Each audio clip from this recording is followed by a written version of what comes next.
Hello বন্ধুরা, পরিণীতা সিরিয়ালের নতুন আপকামিং আপডেট নিয়ে আপনাদের সামনে হাজির হয়েছি। পারুলের নীরবতাকে অপরাধ ভাবল রায়ান, সুযোগ নিতে নামলো সংযুক্তা। হ্যাঁ বন্ধুরা, আজকের পর্বের শুরুটা হয় এমন একটা পরিস্থিতি দিয়ে যেখানে শব্দের চেয়ে নীরবতাই বেশি ভয়ঙ্কর। ঘরের এক কোণে পারুল চুপ করে বসে আছে, কোনো কান্না নেই, কোনো অভিযোগ নেই, কোনো ব্যাখ্যাও নেই। আর ঠিক এই চুপ থাকাটাই রায়ানের চোখে সবচেয়ে বড় অপরাধ হয়ে দাঁড়িয়েছে। রায়ান ঘরের মাঝখানে দাঁড়িয়ে আর চোখে বারবার পারুলের দিকে তাকাচ্ছে। আর সে চোখ ফিরিয়ে নিচ্ছে, কারণ সে অপেক্ষা করছে পারুল কিছু বলুক।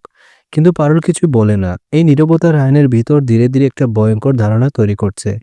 রায়ান অবশেষে বলে উঠে, তুমি কিছু বলছো না কেন? পারুল তাকায়, কিন্তু উত্তর দেয় না। এই চুপ থাকাটাই রায়ানের মাথার ভেতরে আরেকটা প্রশ্ন চুকিয়ে দেয়। চুপ থাকার মানেই কি দুঃস্বীকার? রায়ানের গলায় এবার বিরক্তি স্পষ্ট। আমি কথা বলছি, তুমি শুনছো কিন্তু কিছু বলছো না, এটার মানে কি? পারুল ধীরে করে বলে, সব কথা বলা যায় না রায়ান। এই একটা লাইনই ভুল বোঝাবুঝিকে আরো গভীর করে দেয়। রায়ান তৎক্ষণাৎ বলে উঠে, মানে তুমি ইচ্ছে করে লুকোচ্ছ? এই কথাটা শুনে পারুলের বুকটা কেঁপে ওঠে।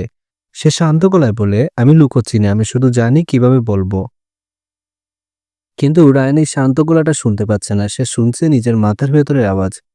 যদি সত্যি কিছু না থাকতো তাহলে বলতে তো ভয় পেত কেন? এই প্রশ্নটার উত্তর পারুল দেয় না। আর ঠিক এখানেই সংযুক্তাটার সুযোগ নেই। ঘরের বাইরে দাঁড়িয়ে থাকা সংযুক্তা এই পুরো পরিস্থিতি লক্ষ্য করছিল। পারুলের চুপ থাকা, রায়ানের অস্থিরতা সবকিছু সংযুক্তা মনে মনে বলে, এই নীরবতাই আমার সবচেয়ে বড় অস্ত্র। সে ধীরে করে ঘরে ঢুকে, তার মুখে মিথ্যের সহানুভূতির চাপ। আমি হয়তো ভুল সময় ঢুকেছি, সংযুক্তা বলে, কিন্তু একটা কথা না বললেই নয়। পারুল চোখ তুলে, সে বুঝে যায় এই ঢোকাটা মোটেও নিরীহ নয়। রায়ান সঙ্গে সঙ্গে বলে, কি কথা? সংযুক্তা একটু থেমে বলে, আমি কাউকে দোষ দিতে চাই না, কিন্তু চুপ থাকাটা অনেক সময় অনেক কিছু বলে দেয়। এই কথাটা যেন আগুনে গিরালে। রায়ান তাকিয়ে থাকে সংযুক্তার দিকে। তুমি কি বলতে চাইছো? সংযুক্তা নাটকীয়ভাবে নিঃশ্বাস নেয়। আমি শুধু বলছি, যদি সব ঠিক থাকতো পারুল নিশ্চয়ই এতক্ষণে সব পরিষ্কার করে নিত। পারুল এবার কথা বলে, সংযুক্তা, এটা তোমার বিষয় না, কিন্তু এই কথাটা বলার ভঙ্গিটায় রায়ানের চোখে আরো ভুল হয়ে যায়। দেখো, সংযুক্তা তাড়াতাড়ি বলে, এমন প্রক্রিয়ায় তো সন্দেহ বাড়ায়। এই মুহূর্তে রায়ানের মাথায় একটাই কথাই ঘুরছে, পারুল আমাকে বিশ্বাস করছে না। রায়ান আবার পারুলের দিকে তাকিয়ে বলে, আমি তোমার কাছে পরিষ্কার উত্তর চাই। পারুল ধীরে করে উঠে দাঁড়ায়, তার চোখে জল কিন্তু গলায় ধীরতা। আমি যদি আজ চুপ থাকি, তার মানে এই না যে আমি দোষী। রায়ান প্রশ্ন করে, তাহলে মানে কি? পারুল উত্তর দেয়, মানে আমি ক্লান্ত, বারবার নিজেকে প্রমাণ করতে করতে ক্লান্ত। এই কথাটা শুনে এক মুহূর্তের জন্য রায়ান থেমে যায়, কিন্তু সংযুক্ত আবার ঢুকে পড়ে। ক্লান্ত মানে কি দায়িত্ব এড়ানো? এই প্রশ্নটা ইচ্ছে করেই ছুড়া। পারুল তাকিয়ে থাকে সংযুক্তার দিকে। তুমি যা ভাবছো তাই কি তুমি সবাইকে ভাবাতে চাইছো? সংযুক্তা হালকা এসে বলে, আমি কিছু ভাবাচ্ছি না, আমি শুধু যাহা দেখছি তাই বলছি।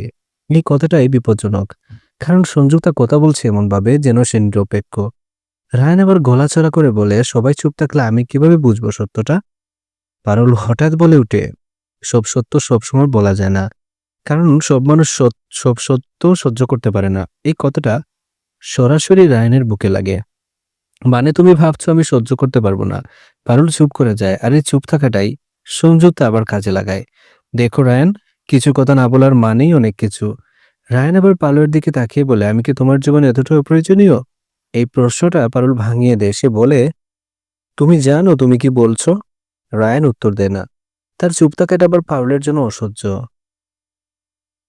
আমার নীরবতাকে তুমি অপরাধ বানিয়ে ফেলেছ, পারুল বলে, কিন্তু এবারও ভাবনি এই নীরবতার পেছনে কি আছে। এই সময় সঞ্জুতা মনে মনে হাসে, কারণ তার প্ল্যান কাজ করছে। রায়ান নিঃসিদ্ধান্তে সুরে বলে, আমি আর অন্ধবিশ্বাস করতে পারবো না। এই কথাটা পারুলের বুকের ভেতর শেষ আঘাত। সে শান্ত গলায় বলে, ঠিক আছে, এই ঠিক আছে। রায়ান আশা করে, ঠিক আছে মানে? পারুল চোখ মুছে বলে, মানে আমি আর নিজেকে বোঝাতে যাব না। এই মুহূর্তে রায়ান বুঝতে পারে কিছু একটা ভুল হয়ে যাচ্ছে, কিন্তু তখন অনেক দেরি। সঞ্জুতা তখনও চুপ করে নেই। সবাই ভালো চাইলে ভালো হয় না, সে বলে। কিছু মানুষ চুপ থেকে সবচেয়ে বেশি ক্ষতি করে। এই কথার পর পারু ঘর ছেড়ে বেরিয়ে যায়। রায়ান দাঁড়িয়ে থাকে, তার মনে প্রশ্ন, সে কি সত্যি সঠিকটা বুঝলো, নাকি সংযুক্তার কথা সবচেয়ে বড় ভুলটা করে ফেললো? এই প্রশ্নের উত্তর পাওয়া যাবে পরের পর্বে।